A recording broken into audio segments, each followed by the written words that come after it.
Parallel operation in transformer. Parallel operation काय असते in ट्रान्सफॉर्मरच्या केसमध्ये, जेव्हा 2 या 2 पेक्षा अधिक ट्रान्सफॉर्मर एकाच बसबारमध्ये सप्लाय फीड करत असतात तर त्याला आपण पॅरलल ऑपरेशन असं म्हणतो. तर पॅरलल ऑपरेशनमध्ये काय असते की एक लोडला आपण काय करत असतो किंवा अजून खूप सारे लोड जर असतील तर आपण त्याला ॲट ए टाईम बसबारमध्ये सप्लाय प्रोव्हाइड करत असतो. तर याच्यामध्ये काय असते की हे आपलं बसबार आहेत, जे की आपले हे 3 बसबार आहेत, तर आणि आपल्याकडे हे ट्रान्सफॉर्मर आहेत. ठीक आहे, तर आता आपण हे ट्रान्सफॉर्मर आपल्या सिस्टमसोबत कनेक्ट करतो. सेम इथं पण जर इन केस या ट्रान्सफॉर्मरमध्ये काही फॉल्ट आला, जर याच्यामध्ये एखादी वाइंडिंग जर जडली तर मग ट्रान्सफॉर्मर कंप्लीटली बंद होऊन जाते. जर आपण ट्रान्सफॉर्मर बंद झाल्यानंतर हे दुसरं ट्रान्सफॉर्मर याची जागा घेऊन आपली सिस्टमची रिलायबिलिटी इन्क्रीज करते, सोबतच आपली सिस्टमची इफिशियन्सी वाढून जाते.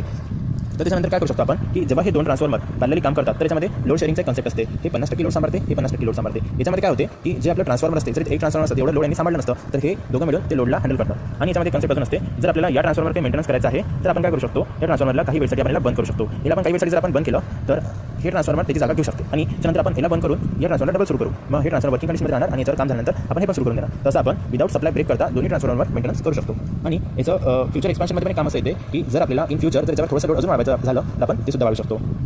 त्याच्यानंतर पॅरलल ऑपरेशनच्या काही कंडिशन असतात. जर आपण पॅरलल ऑपरेशन करायचं जर म्हटलं, 2 ट्रान्सफॉर्मर आपल्याकडे, हे 1 ट्रान्सफॉर्मर आहे, ट्रान्सफॉर्मर 2, तर हे दोन्ही पॅरललमध्ये लावायच्या काही कंडिशन आहेत. आपण डायरेक्टली पॅरललमध्ये नाही लावू शकत. त्याच्या काय कंडिशन आहेत ते आपण बघूया. जर याचा व्होल्टेज रेशो, हर एक ट्रान्सफॉर्मरचे व्होल्टेज रेशो असतात, जर हा सेम नसणार व्होल्टेज रेशो तर या ट्रान्सफॉर्मरला आपण पॅरलल ऑपरेशन नाही करू शकत. व्होल्टेज रेशो म्हणजे काय असते की याच्यामध्ये जर व्होल्टेज रेशो सेम नसला तर त्याच्यामध्ये सर्क्युलेटिंग करंट फ्लो होते. सर्क्युलेटिंग करंट म्हणजे त्याच्यामध्ये एक व्होल्टेज डिफरन्स क्रिएट होणार आणि ते व्होल्टेज डिफरन्समुळे तिथं शॉर्ट सर्किट किंवा अजून दुसरे फॉल्ट वगैरे क्रिएट होणार. त्यानंतर सेम पोलॅरिटी. सेम पोलॅरिटी म्हणजे काय असते की जर याचे सिक्वेन्स जर R/B असणार तर इकडे पण आपल्याला R/B सिक्वेन्स ठेवावा लागणार आणि याच्यामध्ये फ्रिक्वेन्सी सुद्धा आपल्याला सेम ठेवावी लागते. जर हे ट्रान्सफॉर्मर जर आपण पॅरलली कनेक्ट करत आहे तर याची फ्रिक्वेन्सी जर 50 हर्ट्ज असणार तर याची सुद्धा आपल्याला फ्रिक्वेन्सी 50 हर्ट्ज ठेवावं लागणार. त्याच्यानंतर याच्यामध्ये आपले जर काय म्हणू शकतो आपण सेम पर्सेंटेज इम्पिडन्स, जर याच्यामध्ये इम्पिडन्स जर कमी जास्त झाले तर ते पण इश्यू तयार करू शकते. तर आपल्याला इम्पिडन्स पण सेमच ठेवावं लागतं. त्यानंतर फेज अँगल सेम, त्याच्यामध्ये फेज अँगल सुद्धा सेम ठेवावं लागते. जर 3 फेजची कंडिशन जर असली त्याच्यामध्ये आपल्याला ज्याच्यामध्ये फेज अँगल असतो 120 डिग्रीचा तर तो पण आपल्याला सेमच ठेवावा लागतो. त्यानंतर लोड शेअरिंग, जर याच्यामध्ये जर 100 kVचा एक ट्रान्सफॉर्मरचा असणार आणि दुसरा 50 kVचा एक ट्रान्सफॉर्मरचा असणार तर टोटल हे 150 kV लोड शेअर करू शकते. त्याच्यामध्ये काय होते की जर आपल्याला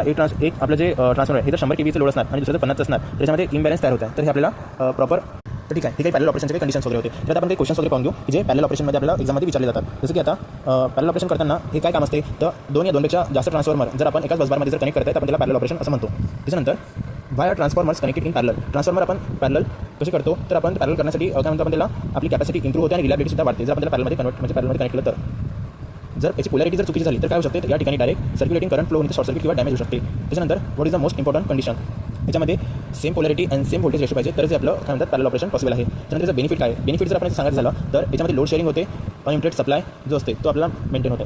त्यानंतर जर एक्झाम पॉईंट ऑफ व्यू जर आपल्याला सांगायचं झालं, parallel operation of transformer means operating 2 or more transformer on a common load. It is use for load sharing, reliability, maintenance and features expansion condition. याच्या मेन कंडिशन जे आम्ही सांगितलं ते परत सांगतो. Same voltage ratio, same polarity, same frequency, same phase sequence, same percentage impedance, same phase displacement. Thank you.